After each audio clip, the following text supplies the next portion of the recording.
pessoal, bem-vindos ao videocast do Papo de Cinema. O assunto hoje são as adaptações literárias que chegam aos cinemas. Eu sou Rodrigo de Oliveira, ao meu lado Conrado Eoli e Robledo Milani.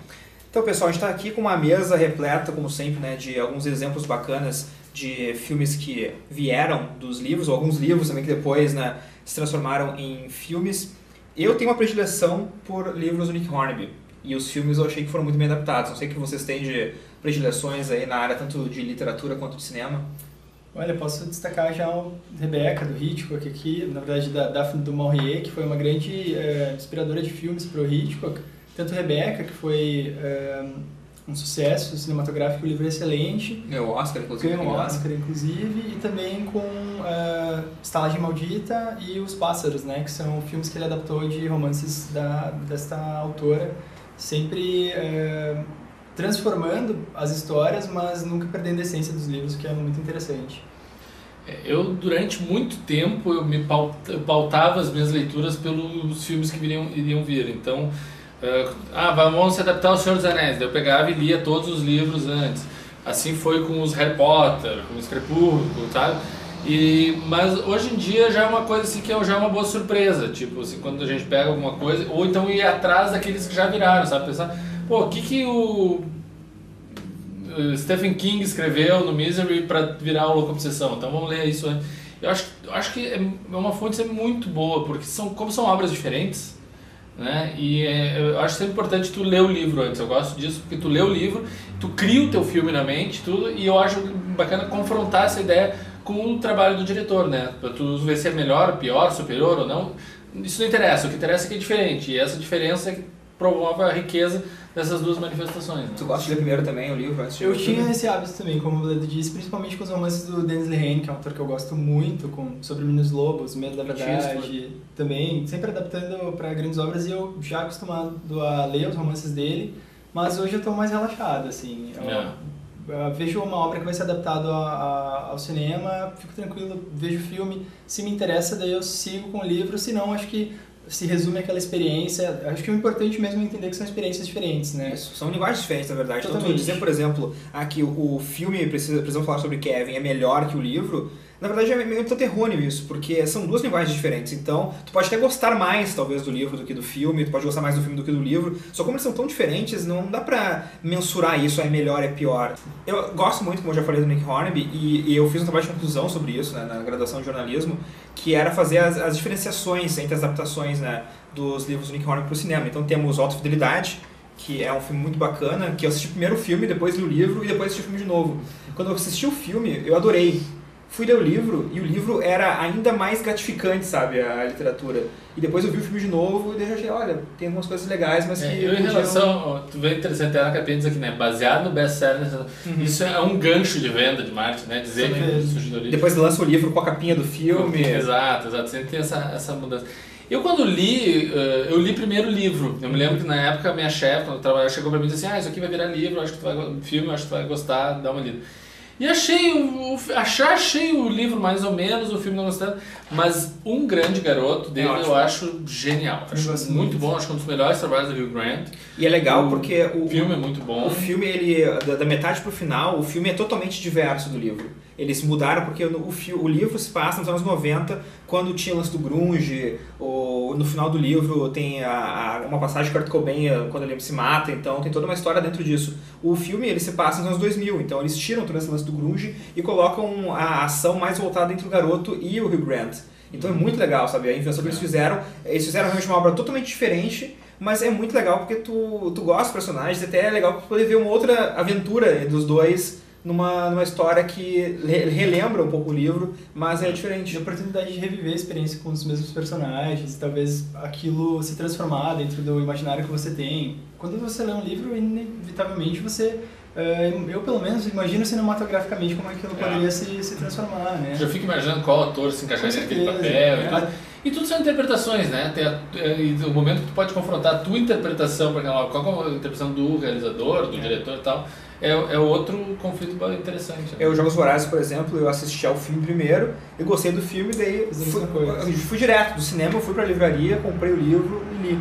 Então é legal também, às vezes, isso alavanca muito as vendagens do livro também, quando o filme é bem sucedido, E hoje alavanca. tem que se considerar também que não só a Hollywood, mas o cinema em geral tem uma carência de histórias originais, né? Então, Muito forte. sempre... Não são remakes, né?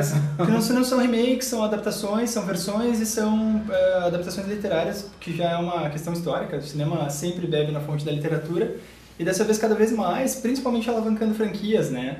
Acho que a partir de fenômenos adolescentes, o que mais se fala hoje é no mercado dos jovens adultos, né? O Young Adult, que é um gênero literário que rende milhões, bilhões, e no cinema também, o público pagante, pelo menos do cinema norte-americano, é o que mais frequenta a sala, e aí que a gente vê essas franquias cada vez mais tomando cinema, que acho que é o caso dos Jogos Vorazes, antes o Crepúsculo, né, e também Harry Potter, que é fenômeno nas duas searas. O Harry Potter é uma questão interessante porque os primeiros 2 filmes, eles tentavam colocar tudo que tinha no livro dentro do filme, e os filmes ficavam estufados, o filme ele não conseguia absorver toda aquela É o consenso que os piores da série são os 2 primeiros. E depois, quando o terceiro, como Afonso Cuarón, começou a pegar só o sumo da história e pegar todo aquele feeling de Hogwarts e começar a fazer umas coisas um pouco menos fiéis ao mais livro, autorais, né? Ficou muito melhor, porque a história ela flui melhor. Então não dá pra fazer como o Código da Vinci, por exemplo, que tu tenta botar tudo do livro dentro do filme, ele não fica bom, ele fica às vezes literário demais, o que também é ruim, né?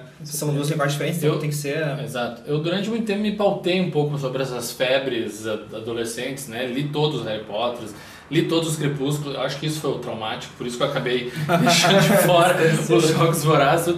Mas eu acho bacana esse outro filão também que se abre pros romances, pros best-sellers mais adultos, né?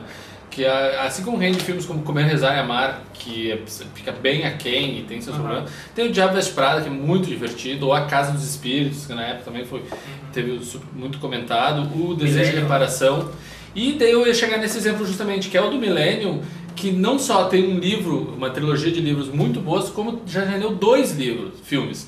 Tem o filme sueco original e tem o filme americano do David Fincher, e os 2 filmes já são diferentes em si, então assim, são são novas interpretações, e o quanto isso rende, né? Depende do diretor, tu vê que são 2 diretores fazendo 2 trabalhos com 2 elencos diferentes, e faz 2 filmes muito bons. Tu vê que a fonte já tinha um potencial forte, já era muito rica, né? E uma coisa que vocês falaram antes, né, de ler o livro antes de ver o filme, uma coisa que eu tento geralmente fazer é ler o livro antes de ver. Só que teve uma produção que esses tempos eu fiz que foi interessante. Eu li metade do livro, vi o filme e depois acabei lendo o livro, que foi A Estrada, do Viggo Mortensen. Sim, John Hillcoat, né? Porque é curioso fazer isso, porque tu acaba não sabendo o final do filme antes de vê-lo, né? Então tu já conhece os personagens, tu já tem uma ideia de como vai ser a trama. Depois tu vê o filme, tu vai ter a surpresa do final da história e tu acaba de ler o livro se tu gostar ou não, né? Eu gostei e continuei. Acho que uma coisa também interessante que é importante abordar é quando o autor tem medo, né, da obra. A obra é muito importante, a obra é muito reverenciada, ele tem medo do que essas mudanças podem causar nos seus fãs, nos seus leitores. On the Road, por exemplo. Que é On the Road foi assim, com o Walter Salles, né, no ano passado. Com certeza. Mas isso é muito, muito pontual também nas adaptações de graphic novels, né, de quadrinhos. Eu pego, por exemplo, 300, ou Sin City, que a gente também tem aqui, que são filmes que se preocupavam em reproduzir os quadros dos desenhos, né? É tão fiel que acaba ficando meio quadrado, meio formatado demais, né? Os storyboards, né? Exato. E eu acho que também vale lembrar o caso do Watchmen, né? Que o Alan Moore ficou segurando aquela obra quanto que ele pôde, a graphic novel, aí que era para ter filme do Paul Greengrass, nunca aconteceu. E aí o Zack Snyder fez um filme que é muito elogiado, muitas pessoas gostam, mas o Alan Moore se recusa... É que o Alan Moore não gosta de nenhuma adaptação. Não nada, na verdade, né? Do Inferno ele não gostou, que é um filme interessante até. Sim, sim. E eu acho que vale também entrar na questão dos inadaptáveis, né? Lembro agora do exemplo recente do A Vida de Pi, As Aventuras de Pi no Brasil, que foi um livro até trazendo pro Brasil, tem aquele lance com o Scliar, né, que ele tinha uma história semelhante. Daí, inspirado no mesmo argumento. Inspirado no mesmo argumento, e aí sai esse filme do Ang Lee, que é belíssimo. Bárbaro, belíssimo, incrível, e curiosamente era uma das obras que diziam que era inadaptável, acho que como o caso de Ensaio sobre a Cegueira também, do Meirelles. Que tem aquela cena ótima no YouTube, quem procurar pode encontrar, quando o Meirelles mostrou o filme pro Saramago. Né? Ficou emocionado com o bicho lá, porque... É a emoção que o Saramago sente em ver a sua obra sendo recriada na tela e o quanto ele aprova aquilo, né? O próprio Meirelles tinha questionamentos, mas o Saramago dizia que estava irretocável. Né? E é muito curioso que a gente ouve muito isso, que é muito difícil às vezes fazer um uma adaptação bacana que consiga ficar tão boa ou melhor que o livro. E o Jurassic Park, por exemplo, do Steven Spielberg, tenho pra mim que ele consegue fazer coisas mais bacanas que o Michael Crichton consegue no livro. Bom, o próprio Senhor dos Anéis, tem um monte de gente que critica algumas alterações que o Peter Jackson fez, ele fez simplesmente fenomenal. O final do filme do Jurassic Park, que foi escrito pelo Michael Cape, né, no caso o roteiro, sabe, muito mais gratificante, né, o final do que a história que o Michael Crichton contou. Personagens morrem no livro que não morrem no filme. Exato. Acontecem coisas desse tipo que são, claro, adaptações que no fim acabam acontecendo, mas Desses casos que a gente tá falando de ler antes ou ler depois, eu tenho um que eu fiquei tão tomado, tão impactado pelo filme, que daí depois fui atrás, li o livro, e o livro é muito bom também, e é uma das minhas referências, e certamente um dos meus filmes favoritos é Clube da Luta. Clube da Luta, Chuck Palahniuk, feito o filme com Brad Pitt, Edward Norton, David Fincher, é simplesmente fenomenal e merece ser descoberto também enquanto literatura, porque o livro é muito bom também. Acho que vale lembrar que logo ao ladinho também o A Pele que Habito, que tem o Tarântula, né, o romance. E é interessante como o Almodóvar bebe de outras fontes também, como o filme do Frank Ju, né, Os Olhos Sem Face, que é impressionante, e a maneira que ele resgata linguagens diferentes e da própria literatura para transformar a obra. Como a gente comentou, né, que é o motivo também da gente estar reunido hoje para falar sobre isso, o Anna Karenina, do Joy Wright, que é um diretor já meio que especializado no tema, né, o diretor de Desejo e Reparação, do Ian McEwan, do Orgulho e Preconceito da Jane Austen. Ele volta agora com a Anna Karenina numa releitura que promete ser bastante fiel ao original, filme que já foi tantas vezes adaptado para o cinema. Ingrid Bergman ganhou o Oscar de melhor atriz lá nos anos 50 com esse filme. Bacana, então. Pessoal, valeu pelos cliques aqui no YouTube. Visitem www.papodecinema.com.br para conferir críticas dessas adaptações e outras também tantas que temos por ali. Grande abraço a todos e até a próxima.